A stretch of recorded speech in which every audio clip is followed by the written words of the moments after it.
Bonjour, c'est Jérémy de Foodover. On se retrouve dans cette vidéo concernant le gluten. Le gluten, on en parle de plus en plus souvent, c'est tout simplement en fait une protéine qui est contenue dans les céréales que nous mangeons.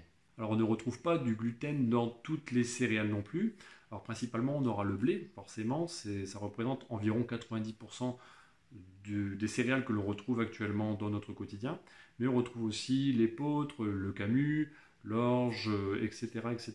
La liste est un peu longue, mais voilà, ce sont les principaux que l'on connaît et qui composent notre alimentation aujourd'hui. Qu'est-ce que fait le gluten sur notre organisme? Alors vous pouvez consommer du gluten pendant des dizaines et des dizaines d'années sans ressentir un quelconque symptôme. Par contre, ce qui se passe au sein de l'organisme, c'est un petit peu différent. Le gluten aura la conséquence de venir dégrader la perméabilité de l'intestin grêle. C'est-à-dire que au sein de notre intestin, les micronutriments sont absorbés pour être réincorporés dans le système. Et le gluten aura pour conséquence de venir dégrader la bonne absorption de ces nutriments par le fait que notre tube va être dégradé.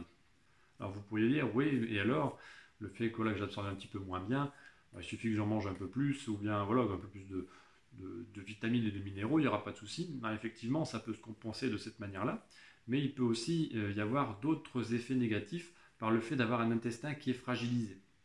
L'autre conséquence d'un intestin qui est fragilisé, c'est également l'absorption de substances qui ne devraient normalement pas être absorbées par celui-là. Ce qui fait que vous vous retrouvez au sein de votre système sanguin des substances qui vont venir composer ou qui vont venir un petit peu dégrader votre santé de manière générale.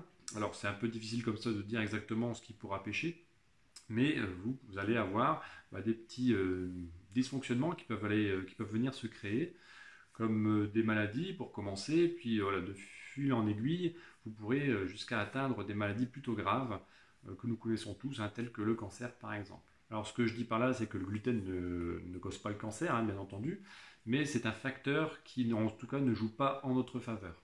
Même si aujourd'hui vous n'êtes pas concerné par quelconque symptôme, ou vous ne ressentez pas de détérioration ou de problèmes particuliers, je vous recommande en tout cas d'essayer pendant 2 semaines d'éviter au maximum de consommer du gluten, donc les céréales, le blé majoritairement sous un peu toutes ses formes, pour voir si effectivement, oui ou non, vous ne ressentez absolument rien. Pour les personnes qui ressentent des troubles ou qui ont des symptômes par rapport à ça, ou vraiment officiellement des intolérances ou des allergies, vous avez donc des céréales un peu de substitution qui naissent de jour en jour et qui se développent de plus en plus. Donc on retrouve par exemple le sarrasin, le millet, le fonio, etc., etc. Et on existe de plus en plus.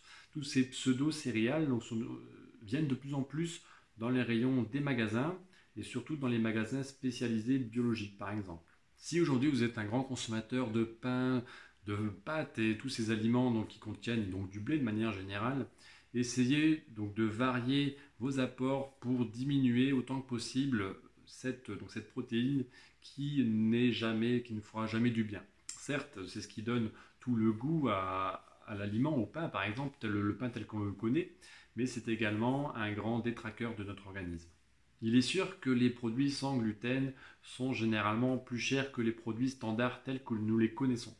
En effet, le blé, c'est la céréale la plus connue, la plus répandue, et donc forcément, c'est celle qui est la moins coûteuse. Vous retrouverez ces aliments qui sont meilleurs pour notre santé dans les magasins spécialisés biologiques. Vous pouvez en retrouver aussi dans les grandes surfaces classiques telles que les connaissons. Il y aura certainement un petit peu moins de choix, mais surtout, n'hésitez pas à faire ce choix alimentaire qui vous fera du bien, qui rétablira un peu plus votre système digestif et par la même occasion tout votre système immunitaire qui est lié. Si vous avez aimé la vidéo, n'hésitez pas à mettre un j'aime. On se retrouve donc pour une prochaine. Mangez sainement, portez-vous bien, à bientôt.